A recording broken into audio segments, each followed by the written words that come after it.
Him Himanshu कलेश कलेवरां सकल शास्त्र विवेक वपुर्धरां कलित पुस्तक पावन वीणिकां सरसकः सरसामि सरस्वतीं रणमितः कलिना करवालिना व्रणमितो मलिनेन कपालिना तृणमितो मनसा मनुजालिना शरणमेमि शरण्य सरस्वती।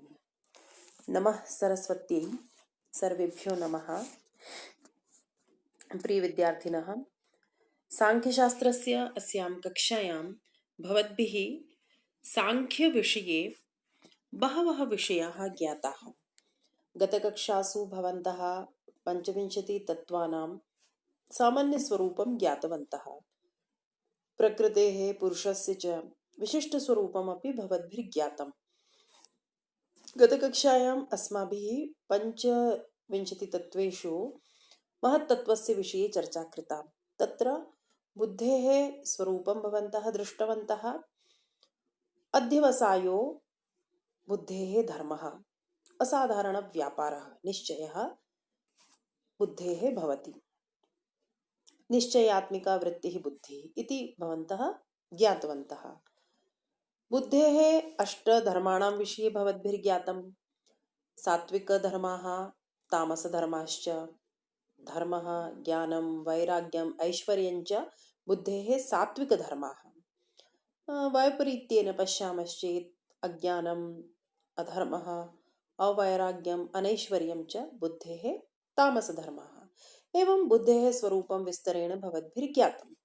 अनन्तरं यथा भवन्तः तत् चित्रं स्मरन्तु, तत्र महत्तत्त्वस्य उत्पत्तिर्जायते, ततः अहङ्कारस्य उत्पत्तिर्भवति। तर्हि निश्चयेन ईश्वरकृष्णेन अग्रे अहङ्कारविषये किमपि कथितं स्यात्। अतः पश्यामः अत्र कारिकायां तेन किं प्रोक्तम्। पश्यन्तु, अभिमानो अहङ्कारः, तस्मात् द्विविधः प्रवर्तते सर्गः। एकादशकश्च गणः तन्मात्रपञ्चकश्चैव। परिभाषा दत्ता आदौ। अभिमानो अहङ्कारः, अहङ्कारस्य लक्षणम् एतत्। अग्रे उक्तम्, एतस्मात् अहङ्कारात् द्विविधः सर्गः प्रवर्तते। एकादशकश्च गणः अर्थात् इन्द्रियाणां गणः, द्वितीयः सर्गः तन्मात्रपञ्चकश्चैव। तर्हि द्वितीयगणे पञ्चतन्मात्राणि भवन्ति, प्रथमे गणे एकादश इन्द्रियाणि भवन्ति। एवं कृत्वा द्विविधः प्रवर्तते सर्गः इति उक्तम्। एका कारिका इतोपि मया अत्र लिखिता, यतोहि सम्बन्धः वर्तते। सात्विकः एकादशकः प्रवर्तते वैकृतादहङ्कारात्, भूतादेस्तन्मात्रः स तामसस्तैजसात् उभयम्। अत्र केचन नूतनाः शब्दाः समागताः, यथा वैकृत अहङ्कारः, भूतादि अहङ्कारः, तैजस अहङ्कारः। एवं तर्हि एतेषां विषये वयम् इदानीं जानीमः। आदौ भवन्तः अहङ्कारस्य लक्षणं पश्यन्तु। अस्मिन् विषये इतोपि किञ्चित् विवृणोमि। अभिमानो अहङ्कारः, एतत्तु अत्र उक्तमेव। अहम् अस्मि इति प्रत्ययः अहङ्कारः। एतस्मिन् वस्तुनि अहमेव अस्मि अधिकारसम्पन्नः, एवं यः भावः भवति स एव भावः अभिमानः इति। मैं हूँ ऐसी अनुभूति, यही अभिमान है, यही अहंकार है। मैं ही इस कार्य को कर सकता हूँ, यह मेरा है, मैं ही इसका अधिकारी हूँ। इस मैं के अस्तित्व की यह जो अनुभूति है, यह जो धारणा है, यही अहंकार है। तो इस प्रकार की यह जो अनुभूति है, इससे दो प्रकार की सृष्टि होती है। उक्तमेव अभिमानो अहङ्कारः तस्मात् द्विविधः प्रवर्तते सर्गः। अहङ्कारादेव जायमाना सृष्टिः द्विविधा। तस्य अहङ्कारस्य कार्यभेदं सृष्टिभेदं सम्प्रति कथ्यते। अहङ्कारात् द्विविधः सर्गः द्विप्रकारिकैव सृष्टिर्जायते इति एवकारेण निश्चीयते। अत्र उक्तम् एव इति। किमर्थम् एवकारेण किं निश्चीयते? अत्र यत् अहङ्कारात् द्विप्रकारिकैव सृष्टिर्जायते, दो प्रकार की ही सृष्टि होती है अहंकार से। इस बात को बताने के लिए यहाँ एवकार का प्रयोग कारिकाकार ने कारिका में किया है। वे दो प्रकार की जो सृष्टि है वे किस प्रकार की है? तो कहा एकादशकश्च गणः तन्मात्र पंचकश्चैव इंद्रिय जातीयः एकादशकश्च गणः यत्र एकादश इंद्रियाणि भवन्ति पंच तन्मात्र जातीयश्च यत्र शब्दस्पर्श रूपरस गंधम इति पंच तन्मात्राः भवन्ति। एवं अत्र उक्तं ततः अग्रे कारिकायां कथ्यते सात्विकः एकादशकः प्रवर्तते वैकृतादहङ्कारात्। अत्र सात्विक अहङ्कारो वैकृत शब्देन उच्यते। नूतनः शब्दः अत्र दृश्यते, वैकृतात् अहङ्कारात्। गौडपादाचार्येण उक्तमस्ति यत् सत्त्वेन अभिभूते यदा रजस्तमसि अहङ्कारे भवतस्तदा स अहङ्कारः सात्विकः तस्य च संज्ञा कृता वैकृत इति। जो सात्विक अहंकार है उसी का अपर नाम वैकृत है, यह कहा गया है। इस सात्विक अहंकार से पंच ज्ञानेन्द्रियां, पंच कर्मेंद्रियां और मन की उत्पत्ति होती है। अग्रे कथ्यते भूतादेः तन्मात्रः सः तामसः गणः प्रवर्तते। पंच तन्मात्राणि शब्दस्पर्श रूपरस गंधात्मकानि तामसाद् अहंकारात् उत्पद्यन्ते। तामसाद् अहंकारात् नाम अत्र भूतादि पदस्य प्रयोगः कृतः, तस्य तात्पर्यं वर्तते तामस अहंकारः। अहंकारोऽपि त्रिविधः, सात्विकः, तामसः, राजसः। तर्हि अत्र पूर्वं सूचितं सात्विक भेदात् किम् उत्पद्यन्ते? तर्हि एकादश इंद्रियाणाम् उत्पत्तिः तत्र सूचिता। अत्र तामसात् अहंकारात् पंच तन्मात्राणि उत्पद्यन्ते इति सूच्यते। किमर्थं?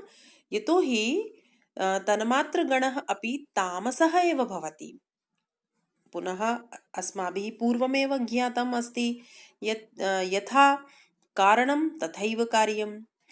कार्ये ये गुणाः वर्तन्ते ते गुणाः कारणे अपि वर्तन्ते। अतः अत्र उक्तमपि सः गणः अपि तामसः, तत्र तमोगुणप्राधान्यमेव भवति। कुत्र?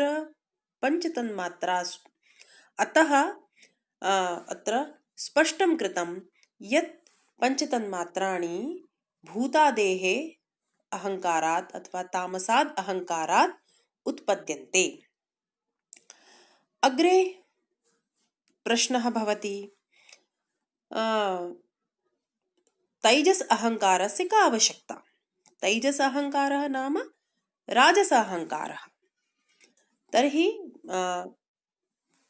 भाष्यकारेण पुनश्च टीकाकारैः एतत् स्पष्टीकृतं यत् राजसात् उभयं गणद्वयमपि प्रवर्तते। गणद्वयम् इत्युक्ते एकादशकश्च गणः पुनः तन्मात्र पंचकश्चैव, एवं गणद्वयमपि प्रवर्तते। कथं? यतोहि उपष्टम्भकं चलञ्च रजः, रजोगुणः एव प्रवर्तयति अन्यान् गुणान्। अतः एतस्य तु आवश्यकता वर्तते एव। अतः उक्तं भाष्ये यद्यपि रजोगुणस्य स्वातन्त्र्येण स्वीयकार्यजनकत्वाभावेपि गणद्वयस्य चोत्पत्तौ प्रयोजनत्वात् नान्यथा सिद्धिर्विज्ञेया।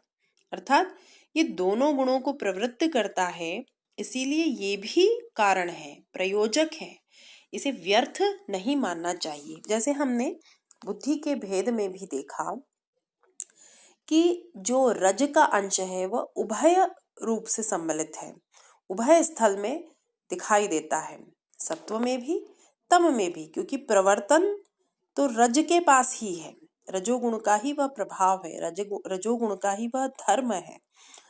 अतः यहाँ भी हम देख रहे हैं कि जो उत्पत्ति हो रही है 11 इंद्रियों की और पंचतन मात्राओं की, वह स्पष्ट रूप से कहा कि जो 11 इंद्रियां हैं उनमें सत्व का प्राधान्य है। उक्तम अस्ति यत् प्रकाश लाघवाभ्याम एकादशक इंद्रिय गणः सात्विको वैकृतात् सात्विकाद अहंकारात् प्रवर्तते। इंद्रियों में जो गुणधर्म दिखाई देते हैं वे हैं प्रकाश, लघुता, पटुत्व इत्यादि। ये सत्व का प्रभाव के कारण है, इसीलिए इनकी उत्पत्ति भी सात्विक अहंकार से ही होगी। इसी तरह जो तन्मात्राएं हैं वे तमोगुण से परिपूर्ण दिखाई देती हैं, इसीलिए उनकी उत्पत्ति भी तमोगुण प्रधान अहंकार से ही होगी, जिसका नाम भूतादि अहंकार है। और यह जो राजस अहंकार है जिसका नाम तेजस अहंकार भी है, यह क्या काम करता है? तो कहा यही तो उपष्टंभक है, यही तो प्रवर्तना का हेतु है, इसीलिए ये इससे उभयम प्रवर्तते, इससे दोनों की प्रवृत्ति होती है। यह भी प्रयोजक है, व्यर्थ नहीं है। तो अब क्या स्पष्ट हुआ है इन दोनों कारिकाओं के माध्यम से कि जो अभिमान है वही अहंकार है। उस अहंकार से दो प्रकार की सृष्टि होती है। अहंकार से कितने प्रकार की सृष्टि होती है? द्विविध, दो प्रकार की सृष्टि होती है, दो प्रकार की ही सृष्टि होती है। एवकार से यह स्पष्ट कर दिया। उस सृष्टि का विभाजन करते हैं कि उसमें एक तो एकादश इंद्रियों का गण है और दूसरा पंच तन्मात्राओं का गण है। अब प्रश्न उत्पन्न होता है कि अहंकार में भी जो भेद है सत्व रज तम के भेद से, उसमें किस अंश से किसकी उत्पत्ति होती है? तो स्पष्ट किया कि जो सात्विक अहंकार है उससे एकादश इंद्रियों की प्रवृत्ति होती है, प्रवर्तना होती है, और इसी का नाम वैकृत अहंकार है। सात्विक अहंकार का ही नाम वैकृत अहंकार है। और जो भूतादि नाम का तामस अहंकार है उससे पंच तन्मात्राओं की उत्पत्ति होती है। और जो तामस जो राजस या तेजस अहंकार है उससे दोनों की उत्पत्ति होती है, क्योंकि वही दोनों को प्रवृत्त करने वाला होता है। तो इस प्रकार से यह स्पष्ट हुआ कि रजोगुण प्रेरक होने के कारण वह सत्व और तम दोनों को प्रेरित करता है, विकृत करता है और दोनों प्रकार की उत्पत्ति को संभव बनाता है। सात्विक अहंकार में रजोगुण एवं तमोगुण अभिभूत रहते हैं और सत्वगुण का उद्रेक होता है। इसी सात्विक अहंकार को प्राचीन आचार्य विकृत नाम से अभिहित करते हैं, इसीलिए से यहाँ कहा गया वैकृत अहंकार। अब कोई प्रश्न कर सकता है कि यह अहंकार एक ही है, फिर उससे यह द्विविध सृष्टि कैसे हो पाती है? तो उत्तर दिया है भाष्यकार ने कि अहंकार त्रिगुणात्मिका प्रकृति का विकार है, अतः वह भी कैसा है? सत्वरज तम रूप। सत्वगुण प्रकाशक है, लघु है, तमोगुण भारी है, नियामक है, और रजोगुण प्रेरक और चंचल है। यह बात हम पहले जान चुके हैं। पिछली कारिकाओं में इस गुणों के स्वरूप को स्पष्ट किया जा चुका है। इस प्रकार जो तीनों गुणों का उत्कर्ष, अपकर्ष और आश्रय आदि भेद होता है उससे यह दो प्रकार की सृष्टि होती है। कैसे? जैसे आपको मैंने पहले भी स्पष्ट किया था कि इन गुणों की स्थिति इस तरह से रहती है। सत्व यदि उत्कर्षावस्था में है तो रज और तम उससे नीचे रहेंगे। उनकी स्थिति सत्व की तुलना में न्यून होगी और निरंतर इस सत्व को अभिभूत करने के लिए ये दोनों गुण प्रवृत्त होंगे। इसीलिए कोई भी एक गुण ही उत्कर्षावस्था में हो सकता है। जिस समय सत्वगुण का प्राबल्य होगा तो ये तम और रज ये हीनावस्था में होंगे। और जब ये स्थिति होगी, जब सत्व उत्कर्षावस्था में है, तभी एकादश इंद्रियों के समूह की उत्पत्ति होगी। फिर ये तमोगुण प्रवृत्त होगा सत्वगुण को अभिभूत करने के लिए, तब स्थिति बदल जाएगी। अब तमोगुण का हम उत्कर्ष देखेंगे। इस स्थिति में तमोगुण उत्कर्षावस्था में है और तमोगुण ने सत्व को हीनावस्था में ला दिया है और रजोगुण ने अपना स्थान बदल लिया है क्योंकि उसके स्थान पर सत्वगुण आ गया है। यह इस तरह की एक स्थिति बनाकर मैं आपको स्पष्ट कर रही हूं कि एक गुण ही उत्कर्षावस्था में रहता है। अब जब ये स्थिति रहेगी, जब तामस गुण प्रबल है और सत्वगुण उसकी अपेक्षा निर्बल हो गया है, तो इस रजोगुण की सहायता से, ये तो प्रेरक है, इसने सत्वगुण को भी सहायता प्रदान की थी जब उसके माध्यम से एकादश इंद्रियों के समूह की उत्पत्ति हुई। अब इस रजोगुण ने तमोगुण को सहायता प्रदान की है और इस तमोगुण के माध्यम से पंचतन मात्र की सृष्टि होती है। इस प्रकार से तीनों गुण के माध्यम से यह सृष्टि होती है। इस बात को हमने पहले भी जाना है कि किस प्रकार ये तीनों गुण मिल करके एक दूसरे को अभिभूत करते हुए, एक दूसरे के आश्रय बनते हुए, परस्पर मिथुन वृत्ति होते हुए कार्य करते हैं। प्रदीप के समान ये कार्य करते हैं और राजस अर्थात तेजस अहंकार की सहायता से सतत यह सृष्टि करते रहते हैं। तो मैं ऐसा समझती हूँ अत्यंत विस्तार से हमने इस कारिका के विषय में जाना है। इसके आगे हम एक कारिका और देखते हैं और इसको इस तरह से भी आप समझ लीजिए। इससे आपको मस्तिष्क में स्थायी स्मृति हो जाएगी, ऐसा मुझे लगता है। कि अहंकार कितने प्रकार का हमने देखा।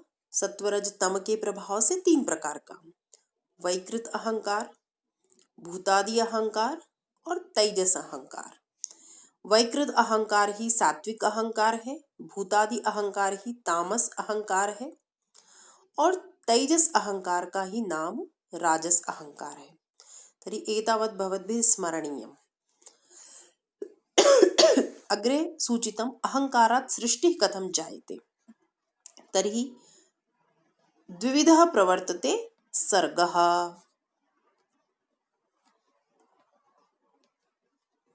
अत्र वैकृतात् सात्विक अहंकारात् एकादश इंद्रियाणि प्रवर्तन्ते। पुनः भूतादि तामस अहंकारात् पंचतन्मात्राः उत्पद्यन्ते। पुनः तैजस राजस अहंकारस्य स्थितिः कुत्र भवति। तर्हि उभयम्, अत्रापि प्रथम सृष्टौ अपि पुनः द्वितीय सृष्टौ अपि उभयम् अपि प्रवर्तते राजस अहंकारात् इति कारिकायां स्पष्टीकृतम्। एषः सर्गः अथवा एषा सृष्टि प्रकाशात्मिका, एषा जडात्मिका। अत्रापि यत् विशेष रूपेण ज्ञातव्यं तद्वर्तते सात्विक अहंकारे अपि तत्र स्तरत्रयं वयं पश्यामः। उत्कट सत्वगुण प्रधानात् अहंकारात् मनः उत्पद्यते, मनः जायते। यत्र उत्कट सत्वगुण प्राधान्यं भवति, इदानीम् अस्माभिः दृष्टं सत्त्वगुणस्य प्राबल्यं यदा भवति तदा एकादश इन्द्रियाणाम् उत्पत्तिर्भवति। तत्रापि यदा उत्कटावस्था भवति तदा तु आदौ मनसः उत्पत्तिर्जायते। मध्यम अवस्थायां ज्ञानेन्द्रियाणाम् उत्पत्तिर्भवति। निकृष्ट सत्वप्रधान अवस्थायां कर्मेन्द्रियाणि उत्पद्यन्ते। एवं विविध टीकासु व्याख्यानं लभ्यते।